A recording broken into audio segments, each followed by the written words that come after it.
Okay. Hello, everybody, and welcome to another one of our EV Chats Holiday Road Trip Edition. If you are one of the folks that I contacted to be a panelist, an EV panelist on this webinar, please just rename yourself to include your car, and we'll make sure to do some introductions quickly before we get started with the Q&A portion of this. Okay. So for those of you who don't know me, my name is Devin DeLibero, and I work on the Drive Green program at Green Energy Consumers Alliance. Green Energy Consumers is a nonprofit based in both Rhode Island and Massachusetts, whose mission it is to harness the power of consumers to speed the transition to a low carbon future. And we do that with policy and advocacy work, but also with programmatic work like Drive Green, which is why we're here today. And before I go any further, I'll just introduce my colleagues quickly so you know who those faces are. So I have Anna Vanderspeck, and she is our program director. So you might see her jumping into the conversation and also in the chat. And we also have Kelly Shin here. She is a program associate. So you'll see her in the chat and other parts of the webinar as well today. Before we kick it off, I just want to let everyone know that we might have a reporter from the Boston Globe join us here on the webinar today. She is just going to be like any other participant. She's really interested to learn about charging in general for electric vehicles, particularly on longer trips in the cold weather. Anna, her name is Sabrina Shankman, right? So if you see from her, that's who she is. If she finds something that you said interesting or wants to quote you, she has to first let us know, and we will contact you to get the okay for that to happen. So just be aware that that is a possibility. So I've talked too much already. So we're gonna push this off to one of our first EV ambassadors, and then we'll kick it off to questions. So if you could just say your name, your car, and maybe something a little bit interesting about your EV. Peter Viner Brown, you unmuted, so we're gonna go with you first. Hi, I'm Peter Viner Brown. I have a 21 Nissan Leaf Plus, which is the bigger battery. It's my third electric vehicle, second Leaf, and I don't think I have anything interesting to say, but it just keeps going, my little car, so that's good. Okay, you get a pass. Peter Ritter, you can go next. Hi, my name is Peter, and I have a Ford Mustang Mach-E. It is my first electric vehicle. I'm very, very happy with it, and can't wait to get more. Great. Rod Smith, you want to go next? Hi, I own a Tesla Model 3 2019. Before that, I drove a Chevy Volt plug-in hybrid, so I'm familiar with that car as well. I've taken the Model 3 on several road trips, furthest being to Cincinnati, Ohio from Rhode Island, and I'm going to be doing that again in about a week. Okay, so Rod is an expert there. We can ask him many questions. Let's see, Xavier, do you want to go next? Sure. Yeah, so I'm Xavier. I've had a 2019 Chevy Bolt for 3 years now. Before that, I had a Chevy Malibu, and that car got totaled, so I decided to make the switch. My entire time driving the Chevy Bolt, I've never had like an at-home charger. I've done all of my charging via public charging infrastructure. So I guess that's a different perspective. So yeah. Great. And Adam Binky, are you joining us from California?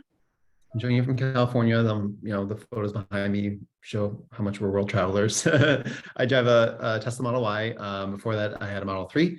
And I've taken one or the other to 11 national parks and counting, some really far from places like Glacier National Park and Grand Tetons and whatnot. And it's been really great for the road trips. Perfect. All right, so we got a lot of folks on here today. So Mike Duclos, you want to just introduce yourself next? Yes, I've had a 2019 Chevy Bolt for about almost 4 years now. And I've taken on a variety of trips, including Northern Maine, Vermont, Western Massachusetts, and I have carried both a canoe and a bicycle on it at the same time. Okay. Jay Miller, I see that you are in your Tesla, it looks like. No. No? It It's looks like a car almost. it's my office. I've never thought of my office looking like a Tesla, but that's all right. I do sleep in my office, and I guess you can sleep in a Tesla. I haven't tried that yet. Yeah, I have mixed feelings about going on road trips with my Tesla S. And I actually got a Cadillac electric car on order because I've not been all that happy with the Tesla, with some of the complexities of it. Maybe that's my gray hair showing in what I'm saying.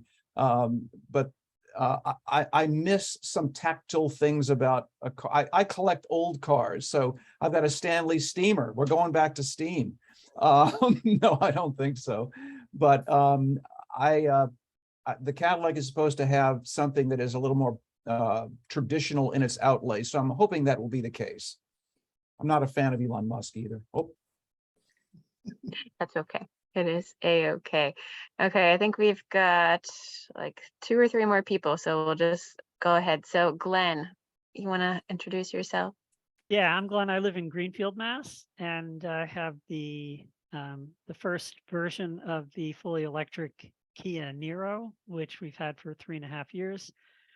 And I've driven, my wife and I and our 2 dogs have driven cross country out to California and back on an extended road trip. And we are planning another one. We'll be leaving toward the end of January. And again, we'll be driving out to the desert Southwest, camping for 60 days. And we'll eventually make it out to the Mojave Desert. So lots of experience on 60-day road trips at least. So anyway, we take our car everywhere. It's the only car we have. And we do put 2 canoes on top of it and spend a lot of time in the Adirondacks, as well as other remote areas. So if anyone's interested, Glenn actually has some blog posts on our website, which I think Anna put in the chat. So if you want to check those out, feel free. And also Xavier has 1 or 2 on the blog as well. And then I think we have 2 more. So Sasha, do you want to introduce yourself?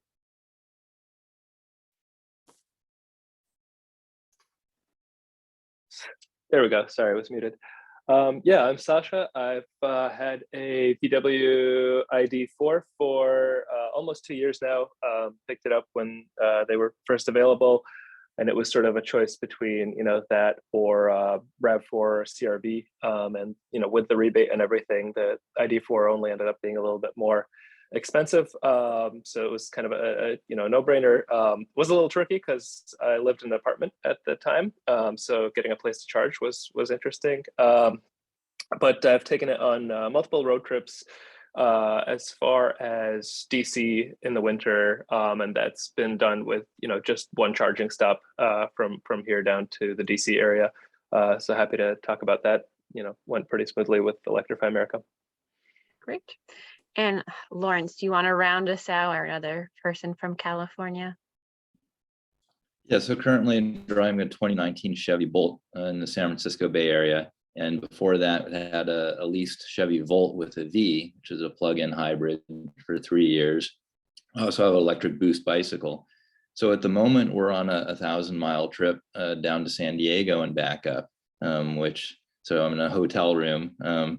But a neat thing about the Bolt is that we charge at level 2 with the level 1 charger that came with the car. Only at 12 amps, mind you, but it's good for overnight charging at home. Okay. Does anyone have a question to kick us off, or should I go for it? Oh, Jay, go ahead. Lawrence, so how are you charging right now, for example, with your Bolt? You're in you mentioned you're in a motel room, and you're doing this 1,000-mile trip. What do your charging days look like? Well, so yesterday we drove about 4 hours and stopped a couple times along the way. We were stopping at fast chargers, DC fast chargers. and using either an app or a credit card at each one. But we still had plenty of, maybe we're down to, we were like 60% maybe when we got to the hotel, and they have level 2 chargers, one J1772 and one Tesla.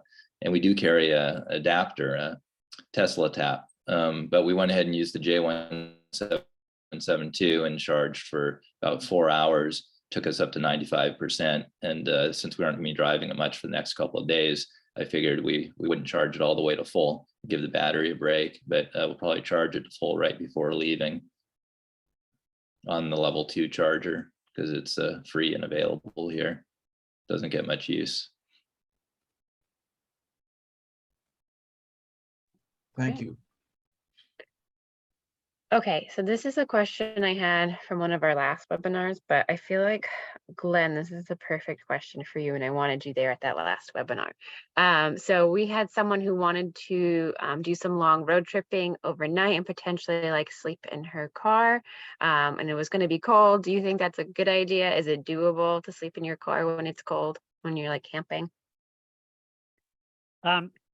Yes, we have slept in our car on occasion, but with 2 adults and 2 dogs, it is not the most comfortable setup. I made sure the Nero was long enough with the seats folded down that I could lay down, and I'm I don't know, 5'7", so a taller person would have a hard time. But it's still pretty tight but warm. You know, we have sleeping bags. We camp. We avoid staying in motels because we hate them. They smell bad. They're full of fragrances that we don't want to breathe all night. And it's a real hassle with 2 dogs to try to find a motel where we can stay. So we plan on staying in a tent, but we have slept in the car on occasions. I just drove up to Brattleboro this past weekend and met with a guy up there who has the same car, and he took the back seats out completely, put in a plywood platform and a mattress. And we're considering doing that before we leave on our next road trip. So I think that you can do it. I don't see any problem with it. I just ordered a 12-volt sleeping blanket for us in case we sleep in the car. So that's supposed warm enough so that if you put a sleeping bag on top of it, you'll be plenty toasty sleeping in the car. And I have an external battery pack that I can plug that into that would run for days. So that's the plan at this point. Okay, so we've got 2 folks. Lawrence, do you want to tell him how it's great being at a motel? Well, I'll just add that we have the added benefit of ants in our motels. So this morning I spent time blowing ants off cookies. But one of the EV groups I'm in, someone was complaining that a lot of new cars, EVs and not, have back seats that don't fold down flat with the trunk space. So before you get an EV, if you want to sleep in it, see if they do fold flat. And some people add a foam block or something in order to even up the trunk space with the back seat. So definitely take a look at that if you're wanting to sleep in your car and figure it out ahead of time. Okay.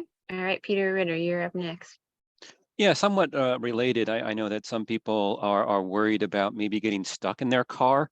So not so much about sleeping overnight, but maybe if there was like a really bad situation where you're stuck in hours in your car. And I think it was Car and Driver that did a test recently with 2 different cars and kind of set the temperature to 67 degrees. I think the battery is up to 80% and just timed it to see how long the battery could keep the car warm, and it was almost 2 days. So it was like 46, 47 hours. So, you know, I know that some people sometimes worry about like, oh, what if I ever get stuck in a car, you know, in a really long kind of traffic jam, can't move, and am I going to freeze in the winter? You know, according to Car and Driver, you don't have to worry about it. Okay. Jay, we've got 2 of you now. You have your hand raised though? Yeah, I do. Thank you. I'm not sure why there are 2, but anyway, although this is not my Tesla and I do sleep in my office from time to time, I do understand, and this may be a question for some other Tesla owners. There apparently in the Tesla, I haven't explored this yet, is a camping mode where it will, I presume, keep the temperature at a certain level, but also allow fresh air to come and go. for the purpose, I guess, of camping in your car. I do know there are also aftermarket companies that make beds specifically for some of the Teslas. So I just thought I'd throw that out there. I think Adam is chomping at the bit to answer that question. So go ahead, I, Adam. I mean, yeah, and generally, I mean, camping mode works great. It's pretty much what what it sounds like. I mean, it stays warm. You can turn off the car alarm so you can exit the vehicle, like to go to the bathroom in the middle of the night, come back in, and like it works, exactly the way it's supposed to. In overnight, and particularly in cold weather, it will use some juice. So ideally, you're plugged into an outlet. I've generally found that I'm using camping mode when I'm in like pretty remote locations, like usually like RV parks. Like in March, I'm going to go up to Lava Beds National Monument, which is like the California-Oregon border. It's a really remote area. It's up in the mountains, and it's mainly RV parks. And so you can go to an RV park, plug in and rent a cabin. You can go to RV park, plug in and set up a tent next to your vehicle. You can go to RV park, plug in and sleep in your car. Like there's plenty of options. But if you do use camping mode, I found it to work really great. Adam, just while you're unmuted, how is charging at all the national parks you've been to? Yeah, so PlugShare. So I use PlugShare a lot, which is a website and an app. And PlugShare is really great because it'll map out all the options for you, in addition to what like Tesla will show you on the screen in the car. So in Grand Tetons, we were at an RV campground, part of the national park, owned by the national park. So mainly it was like RV, me, my little Model 3, RV. So it's kind of funny because they're like cultural exchange, like people from like North Dakota, where there aren't a lot of EVs, are like, how did you get here? Like they're looking at my car and I'm looking at them like, this vehicle is the size of like an apartment in San Francisco. Look at how big this RV is. And so we plugged in there. Yellowstone, we used public charging stations. Up in Glacier, we were at a B&B and had a dedicated charging outlet for the night. So it runs the gamut. I do recommend that if you're going to like if you're going to be in a pretty remote area like Glacier National Park, that you secure a dedicated spot, because you're going to be logging a lot of driving just to get from A to B and B to C for a hike. And so dedicated spot means you call the B&B and you say, this is I'm going to be in this room, and this outlet's my outlet, right? No one else's outlet, it's my outlet. And then plug in there. And the same thing with an RV campground. This is my outlet, my spot, that's that. Just so you don't arrive at 6, you're like, all right, I'm going to plug in, someone's in my spot, shoot. So then what I'm going to do tomorrow in this really remote area. And then you'll wake up to a full charge, preheat the battery in the cabin, so leave at 7 a.m. when it's 40 degrees outside, and you're off and going. It sounds like it's very doable. That's good to know. Oh yeah, for sure. Okay. Peter Brown, you have your hand up next. Yes, excuse me. I wanted, if people are interested in seeing what it's like to camp out in the cold in various different electric vehicles, take a look at Tesla View on YouTube. He lives in Norway, and he takes various electric vehicles up into the Arctic Circle and camps in the middle of nowhere. So if you're really interested in seeing what various different vehicles do, he's up there. The last one he did this week, I think, was with the VW ID Buzz, the new van that Volkswagen are coming out with. So he takes them up into the Arctic Circle as minus 21 degrees centigrade, and finds a spot in the middle of nowhere and see how he does. So he's had issues with certain vehicles not having camping mode or camp mode, and they switch their heaters off after an hour or so. So it's a challenge. So if you're interested, check out his channel on YouTube, and you'll see how he survives. Peter, if you have a link handy, could you put it in the chat so I can send it to folks after too? Okay, yeah, I'll find it and stick it in the chat. Thank you. And Lawrence, you have your hand up? Yeah, some years back, we drove from the Bay Area up to the mouth of the Klamath River. and we were stopping at DC fast chargers along the way. But we noticed there was one stretch where there was one DC fast charger and no level 2s. And if that fast charger was down, we would be stuck. So we went ahead and borrowed a portable level 2 charger that runs up to 32 amps from a friend and packed it along. And our thought, there was lots of RV parks in the area. So we thought at the worst, we could plug in at the level 2 and get in, wait out. The fast charger worked fine. It was near a casino on an Indian reservation, and it was a very nice charger. But once we got to where we were, the campground also had an RV park. So we set up our tent and talked with the owner, and he said, oh yeah, we've got a free slot. Here's a 50 amp outlet for free. You can plug in overnight and charge your car. So we hung the level 2 charger on the post with a piece of a rope, and then I had some luggage locks so I could both lock the handle into the car and then also lock the lid closed over the plug so the charger would still be there in the morning. So anyways, that gave us quite a bit of security going to a place that didn't have a lot of charging infrastructure. So I highly recommend it if you're on a trip where you have any anxiety about that, or there's any possibility you'd get stuck. Okay. Sabrina, you have your hand raised. Hi. Well, first, I'm sorry I'm a little late. I'm Sabrina Shankman. I'm the climate change reporter at the Boston Globe. So thank you for letting me join in today. But I had my first ever EV experience recently for the story that I'm working on, where I had a rented Tesla Model 3, which was awesome. I loved it. But I wanted to ask about something that happened, which was I live in Maine, and I picked up the vehicle. It was like around 94% charged. So it was like supercharged because he knew I was taking a long trip the next day. And when I woke up in the morning, it had been maybe in the 20s overnight, so quite chilly. It had lost nearly 10% of the battery, I would say. Is that, I mean, I'm just curious for those who are experienced, is that pretty standard to expect? Like it had been maybe 10 hours, 12 hours. Is that normal? I'm gonna let Rod answer that question. I would say that it depends on a lot of circumstances.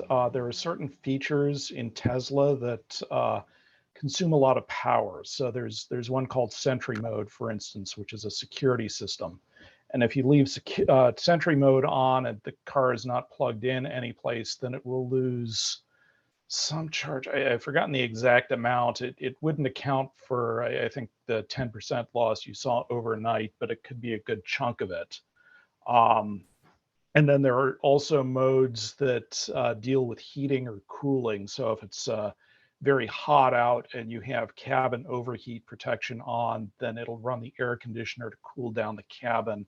That can consume power. And there are a bunch of things like this.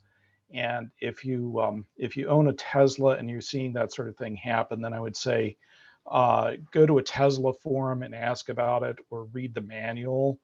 And there'll be all sorts of information about what options consume power and what options don't. And you have to make the decision about what to enable and what to disable. And cold weather could affect that too. If it's very, very cold outside, then the car might wake up and say, oh, it's too cold, I need to heat up the battery or something like that. So that's what I have to say about it. Thank you. All right, we have a lot of hands up after that question. Glenn, I'm going to get to you after, because I don't think you have it. You're not on that train of thought right yet. So Peter Ritter. Yeah, I just want to give the perspective from a non-Tesla. I have a Ford Mustang Mach-E, and it doesn't have the cool features like a Tesla with Sentry Mode and some other preconditioning and heat pump. But I have done some monitoring, and I would, on a cold night, I would only see like a 1 or 2% loss in battery power. So I just want to give that non-Tesla point of view. I appreciate that. We've got a bunch of very passionate Tesla owners today. I appreciate them too. Adam, you have your hand raised. Yeah, I mean, just because of how battery chemistry works, batteries are happiest when they're at a certain temperature, which is actually kind of closer to what humans prefer, like 70 degrees, 75 degrees, etc.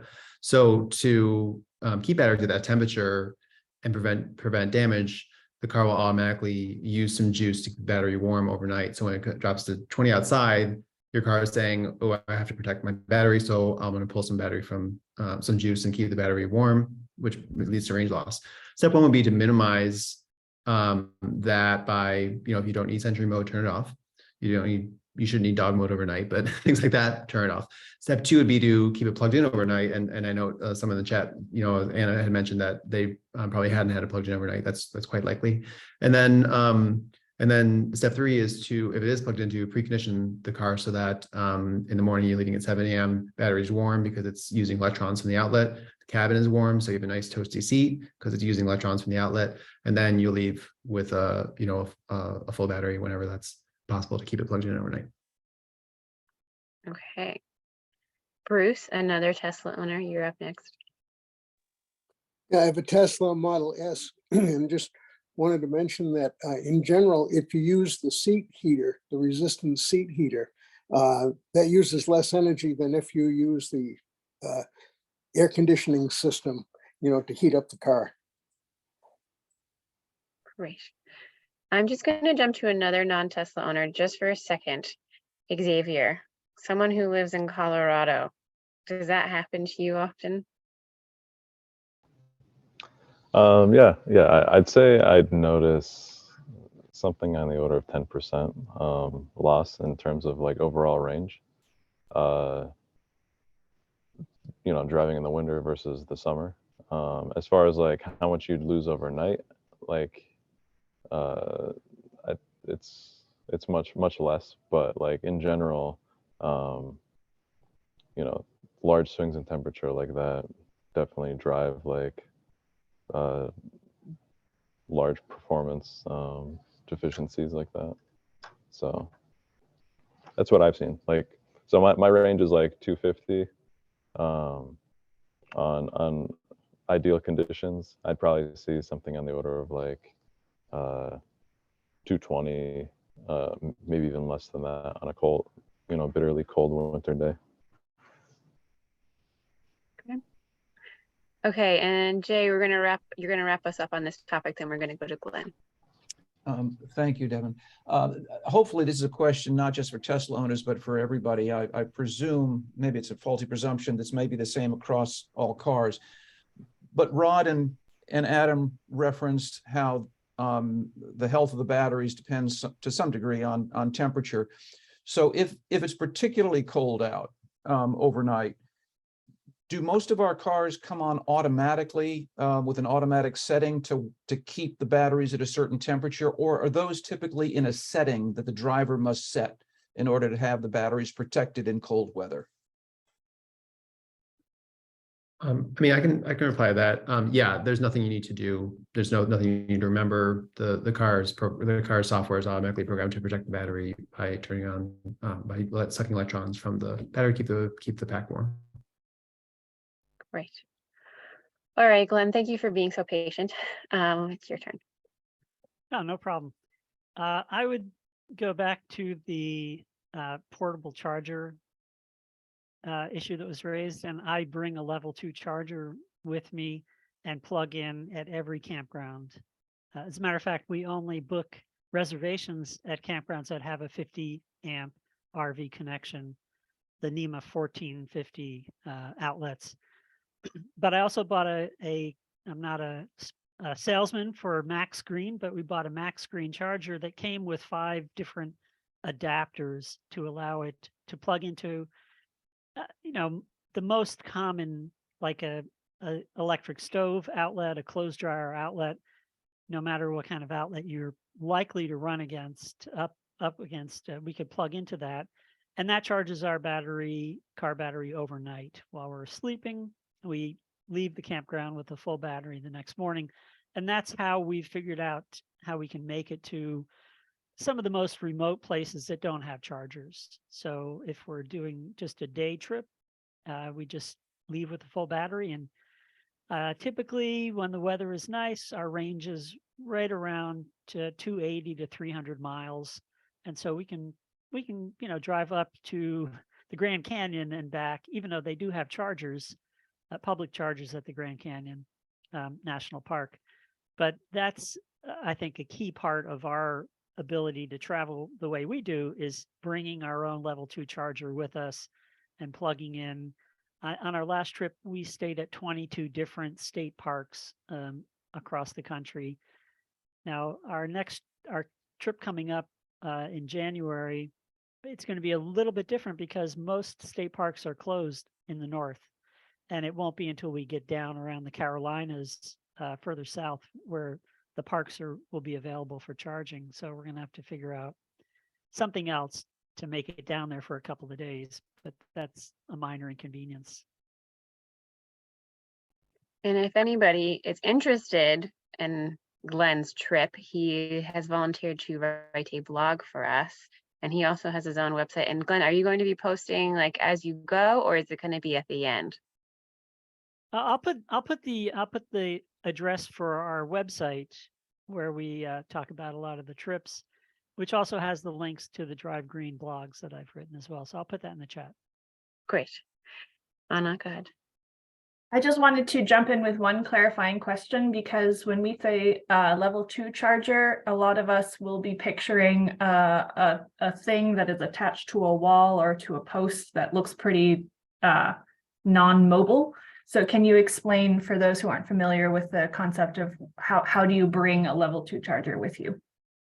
Yep. So the one that we got is specifically a portable weatherproof unit that you can actually plug into a 110, 120 volt outlet in your house if you wanted to.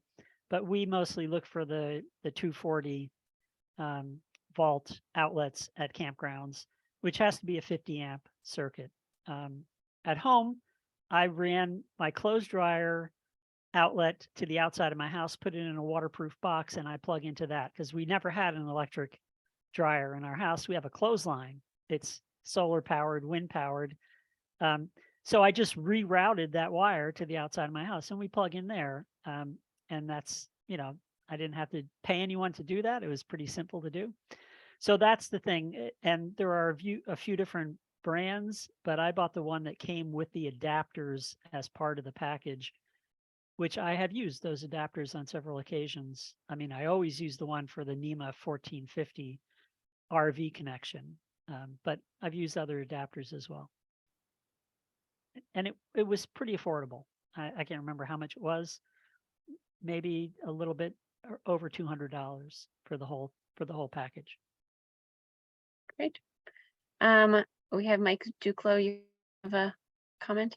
Question? Sure, just to talk about the size of a portable level 2 charger. Really is that, excuse me, there's just a small box in the middle of the cable that may be 3 inches wide, 2 inches high, and 12 inches long. The rest of it is just a cord with 2 plugs on either end. So this easily rolls up into a cable and stows where the spare tire would be or some other place in the car. It's not very large at all. It may weigh a total of 10 or 12 pounds. Okay, very doable. So related to charging, we have a question from the chat, and it says, are certain level 2 chargers better to buy if you are charging at home outside in winter?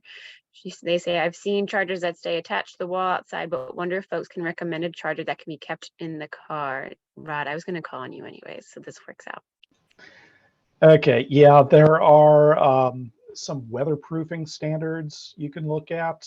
There's NEMA 3R or NEMA 4 are the 2 you would look for if you want a weatherproofed EVSE, EVSE being the technical term for what most people here are calling chargers. So level 3R is good for just about any weather event that you would normally encounter, rain or snow, that sort of thing. NEMA 4 is good for that and really, really punishing stuff. So theoretically, you should be able to take a power washer for washing your house and use that to clean off.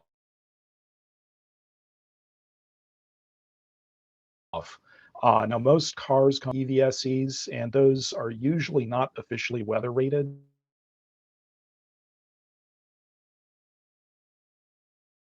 Is this me? So I'd be a little reluctant to use one of them. Sorry? I didn't know if it was just me because my internet was slow, but I couldn't hear some of what you were saying. Oh, okay. Yeah, well, I'm not sure how much to repeat there. I'll just continue that the Yeah, go ahead. most cars come with level 1 or possibly level 2 that's probably not weatherproof. So if you're going camping or something like that on a regular basis, I'd suggest looking for, well, you can always check the manual and see what it says about weather rating on what you've got, but you could also look for a third party level 1, level 2 EVSE that's good for with a NEMA 3R or NEMA 4 rating. Peter Ritter? Yeah, there's also a great YouTube channel called State of Charge. Tom goes out there and tests all the level 2 chargers. He talks about indoor use, outdoor use.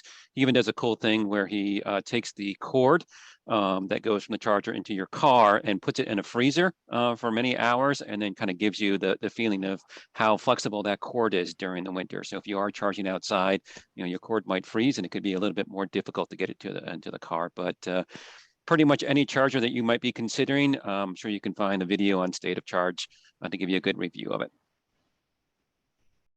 Great.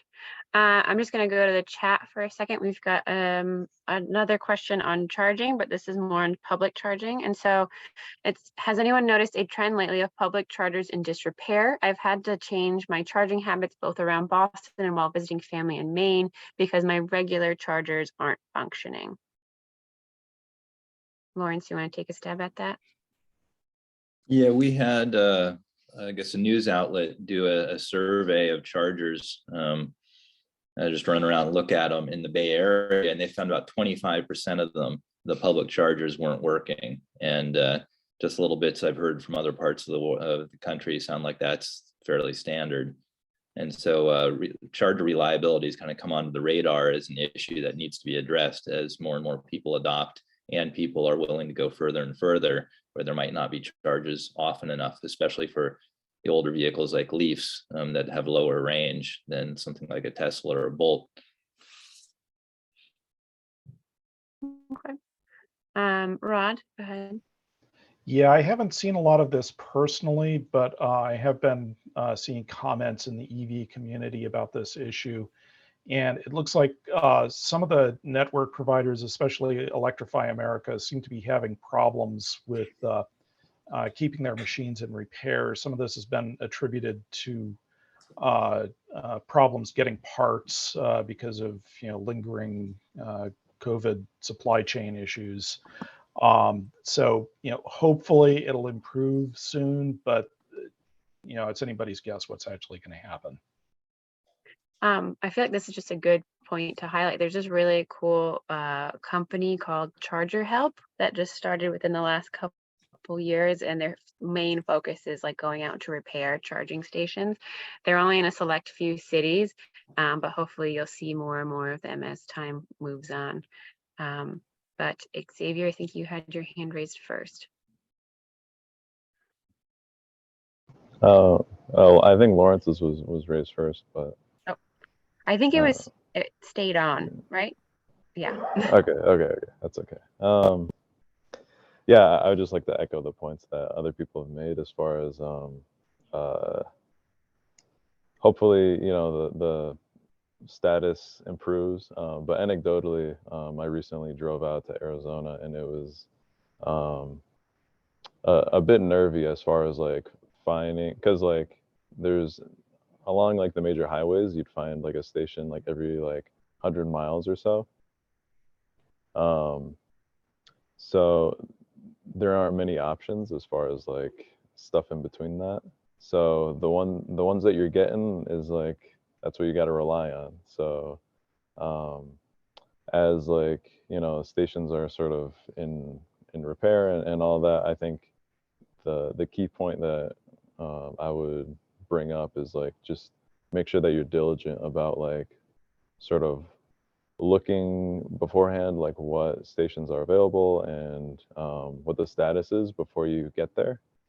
I know Electrify America, like if you use the app, it'll tell you which stations are down in real time and which stations are in use and all of that. So you can sort of like figure out, okay, hey, like this is like I got to make sure I get to like station 2 or whatever from, at this Walmart, but yeah, so I think just being a little bit more diligent and like planning things out a little bit before you actually get to those places is pretty important, pretty key. So would you say that apps like PlugShare are reliable in the reporting of broken public chargers? Yeah, so PlugShare is reliable in sort of like a historical way. So if you want to see, oh hey, like which stations out of the 4 have been down over the past like month or so, because like people will report on like sort of every other day or so. It's like kind of on that like time scale. But if you want to see like in real time, then I would recommend going to the app itself for that's like network specific. Glenn made a great point in the comments, which is PlugShare is crowdsourced, so it depends on if folks are leaving comments about those charging stations, and that's how you'll know. But Mike, you have your hand raised. Go ahead. Yes, what I've observed is that the fast chargers tend to have real-time information on each charger. That is to say, charger X has 2 ports in use. One is broken, there's 1 port free. So you get pretty good information from your phone about exactly what's going on with respect to fast chargers. For the level 2 chargers, it tends to be a mixed bag. Some of them are not networked at all. They're dumb. You just plug it in and you don't get charged. They can be free for that matter. Other ones like ChargePoint and other networks, again, tend to have real-time information. Is it working? Is their car plugged in or not? So basically checking before you commit to going a long distance, not knowing for sure if you have a charger available or not is a good idea. Okay. And Adam, go ahead. Yeah, I think that's right. I mean, I want to note that that obviously there's a problem, like things break, things have to be fixed. It's not like people go from like station to station not finding a plug. Like just for as an example, Tesla has 40,000 plus plugs worldwide. A very, very, very, very small percentage of those break because things break. And at each station, Tesla has an average of 9 plugs per station. You'd be lucky to find one of those plugs of the 9 that aren't working. So that's 8 that are working. Like so, and Tesla has a really good record on that, and not everyone does. So for others, it's not as great. But I just want to note that it's not like there's only one plug and that's it, and it's 100 miles and there's just one plug and it's broke. That's very, very rare. Stations have multiple plugs. I'm not sure I've ever seen one with just 1 or 2 plugs. It's very likely you'll find a plug that works, and that's why we don't really hear about people, the EV drivers stranded all the time, because people have plugs available. The other thing I want to add is it's always really good to have a plan, because sometimes you talk to an Airbnb owner, they're like, yeah, sure, I've got a plug, and maybe it can't handle load from your car. So like, okay, what's your backup plan? Is there a fast charger nearby? Is there another hotel you could go to? Like, it's just always good to have a plan just in case plan A doesn't work. And I just want to underscore, plan A almost always works. I just think it's good to know what plan B is in case something happens. Maybe there's bad weather and you can't get to plan A, because there's a snowstorm and maybe the highway shut down. The Interstate 80 just shut down because of a snowstorm in Lake Tahoe. Okay, so then what's plan B? So Peter Ritter, as one of our resident non-Tesla drivers, how have you been finding things? A couple interesting things. I do a regular trip out to Rochester. My daughter goes to college there and does music concerts and stuff. And the first couple of trips over the last year or so have been no problem finding the chargers. I was actually there out last week, and all 4 chargers on campus were in use. To the other people's point, I had to actually go into town, which is only a mile away. And it took me a little while to find another charger there. So again, definitely planning things out and having those backup plans, because there's a lot more EVs on the road than there was, let's say, a year ago. And the other key thing too is to in the past, I would kind of drive down to a low percentage. And now what I do is, I'll have 4 different spots and I'll actually stop at all of them because you don't know if they're going to be in use or broken or whatever. And then I'll charge up. So sometimes I'll charge for 10 minutes and other times I'll charge up for over a half an hour. So I find that stopping often and charging is another great way to kind of reduce anxiety. That's a good point. Jay Miller, you have your hand up. May I ask a kind of a global question in planning a long trip? And that is, how do all of you go about planning? Are you planning your point A, B, C, D from charge station to charge station and then seeing what's nearby that you want to see, or the other way around? You want to go to the Grand Canyon? Well, how do I get there using one of these apps? And where do I need to charge? Just sort of an overall view of how do you actually do your planning, your larger planning? Okay. Xavier, do you want to answer this question or should I go to Glenn and Rod? No, I can. I'd like, I was going to answer a different question, but I can answer both. So I use the PlugShare app for planning out the road trips. I know Rod really likes the A Better Route Planner. I should start using that a little bit more, but it's kind of like a combination of like knowing ahead of time where you want to go, and then as you're marching along in real time, sort of getting that information about like what the status is before you get there. So yeah, that's sort of like my strategy, is kind of like a little bit of each, plan ahead, but then also make game time decisions. And then the other question that I was gonna make a comment about was, yeah, Glenn's comment in the chat about how we're sort of reliant on the feedback that we get from other EV drivers. And one like point that I would make is that if you do see something, even if like you find a charging station, like one, you're at like a location where there's like 4 different like DC fast charging stations, and you're able to use one, but the other 2 are down, I would say report the other 2 anyway in PlugShare or like the native like network app, just so that there's more and more information that's out there about like more information and more current information about like what's going on at that location. So Great. that's what I got. All right, Glenn. Yeah, we do use PlugShare a lot just for finding charging points, but for a long trip, I use a Better Route Planner, and that for me is really ideal because we put in, our trips are typically anchored at state parks, and we space those state parks around 300 to 400 miles apart, which is all we really want to drive in a day. And then the Better Route Planner fills in the charging stations in between, and it's pretty configurable. It'll tell you how much you should charge. And there's typically several options along the way between those 2 points. So we know we always start the morning with a full battery, which gives us a lot of, removes range anxiety for sure.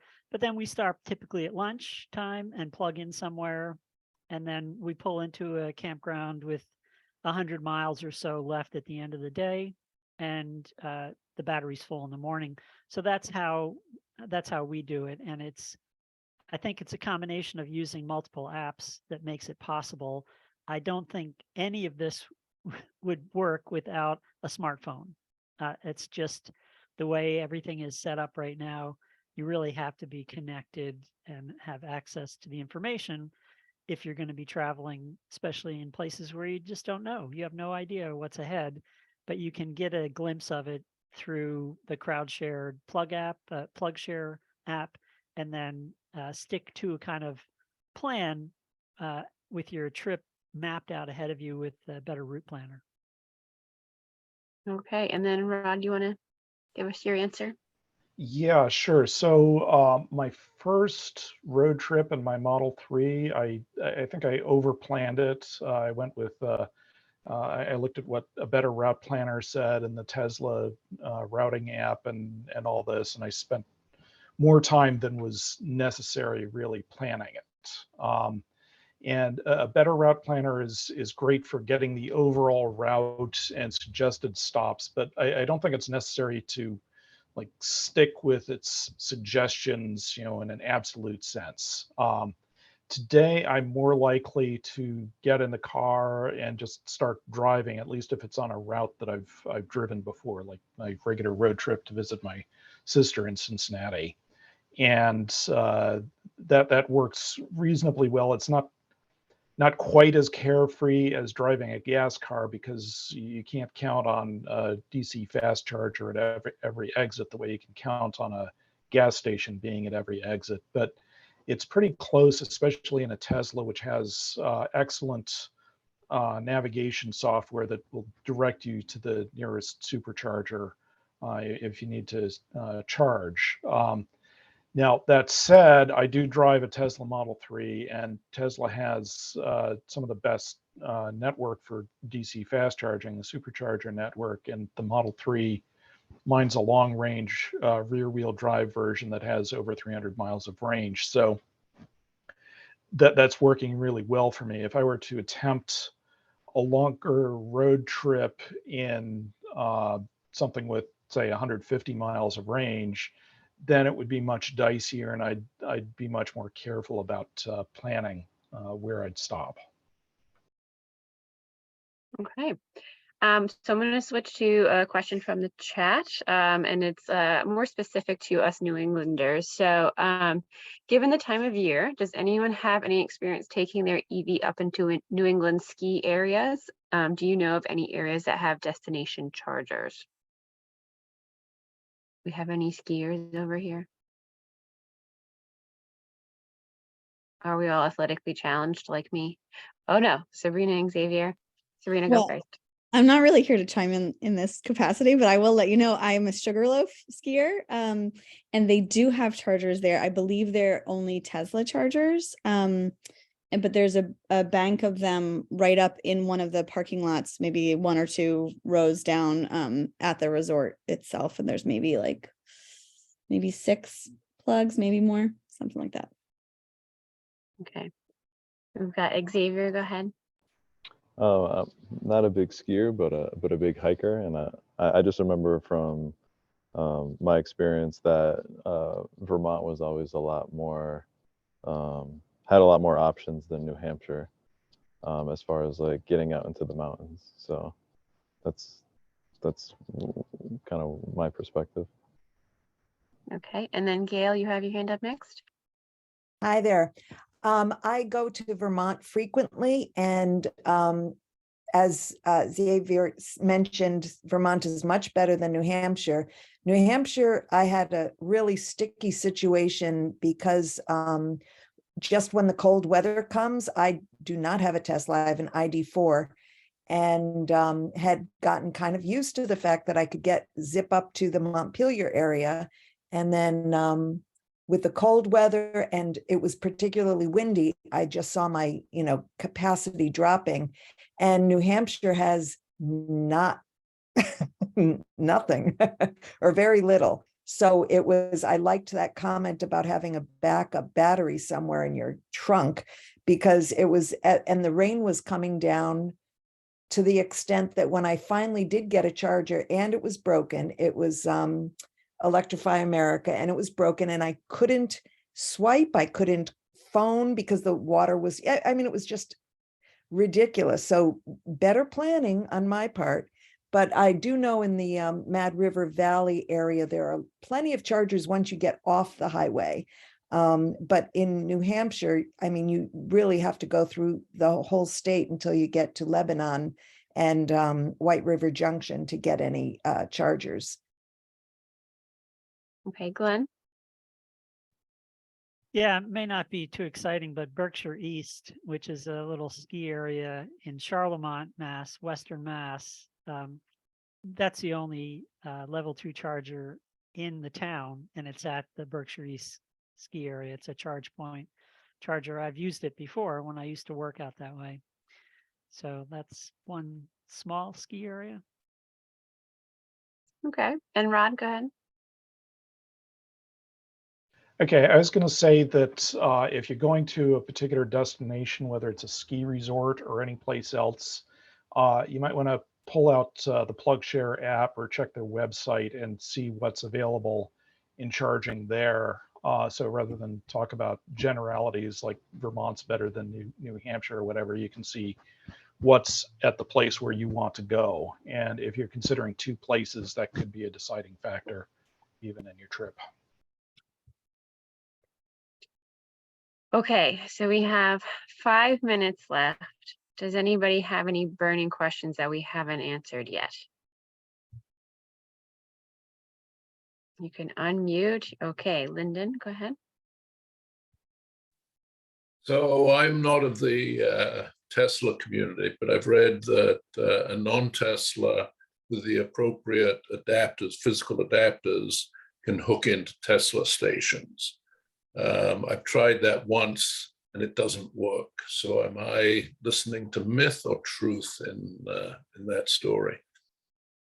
Okay, I think Peter had his hand raised first. Peter Ritter, go ahead. Yeah, so there's something called a Tesla Tap. I think somebody else also has one of those where you can convert a Tesla plug into a J plug. Tesla is kind of interesting because for both, level 2 charging and level 3 DC fast charging, it's the same connector. So it does not work at the supercharger networks. This is more like at hotels or whatever. And again, I go out to Rochester, and this particular hotel that I use, they only have one J plug, but 2 Tesla plugs. So there's a couple times where there was another, I think it was an ID4 plugged in. So I pulled into the Tesla spot, used my Tesla Tap, and was able to charge overnight with no issues. So it definitely works. So there are 2 different types of Tesla station, supercharger and non-supercharger. Correct. Yeah, the non-superchargers are usually called destination chargers. And they're the slower ones, right? So they're going to be at hotels or movie theaters or restaurants. They're almost always free. And, it'll take like 8, anywhere from 6 to 8 hours to charge your car. But, if you're at a hotel sleeping overnight, it's perfect. But yeah, if you go to the ones that kind of have that white and red, kind of look like, like has a whole bunch of chargers there, anywhere from 8 to 20, those are going to be the supercharger network. And that's not open at this point to non-Tesla. Thanks. We're going to go with Rod next. Yeah, I was just going to reiterate what was just said about the difference between the destination chargers, which are level 2 chargers, and the superchargers, which are DC fast chargers. But I'll also add that Tesla says that they are going to open their destination chargers to, or their superchargers to non-Teslas. They're already doing this in Europe. But they've been very quiet about the timeline and precisely how they're going to do this. So it could start happening tomorrow for all I know, or it could be several months from now, and it could be a slow rollout too, where they open some stations but not others. So there's a lot of uncertainty there. Okay, and then Jay, you have your hand raised. Thank you.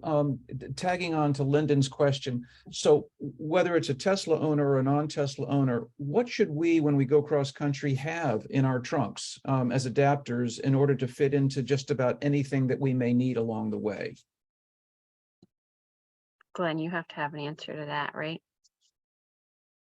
Yeah, so you can go to an RV center or even Walmart. They have what are called dog bone adapters, which will convert one type of plug to another.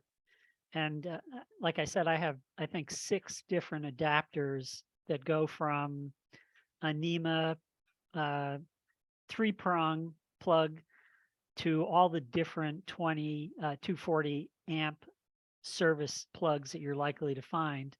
But then also we'll adapt it down to a 120. The charger I have will take either voltage. So I think you need to have those. There are even 30 amp circuits at campgrounds that are meant for RVs, but they're only 120. So you need a little adapter plug to convert that to a regular 120 outlet. So there are a number of adapters that you can get. They're relatively expensive when you buy them individually. But I bought the level 2 charger that came with all of those adapters as a package, which I think is pretty good deal. So. Okay. Gail, you still have your hand raised. Are you all set? Did you get? Okay, I'm gonna go with that. Sorry. Yep. Just wanted to double check. All right, well, we are at time. So I want to thank you all so very much for coming and for offering your great expertise. Just in case you don't know, I've recorded the presentation. I will send it out after the get to watch this again if you need to. If you found that you really wanted to ask someone in particular more questions, just reply to that email and I'll just make sure that they're okay with exchanging that information if you haven't already done so in the chat. And if you want to continue these conversations more regularly, but maybe in an online forum, we have our Drive Green community group on Facebook, which you are all more than welcome to attend. But other than that, thank you so much, and we'll see you at the next one. Bye, everybody. Bye.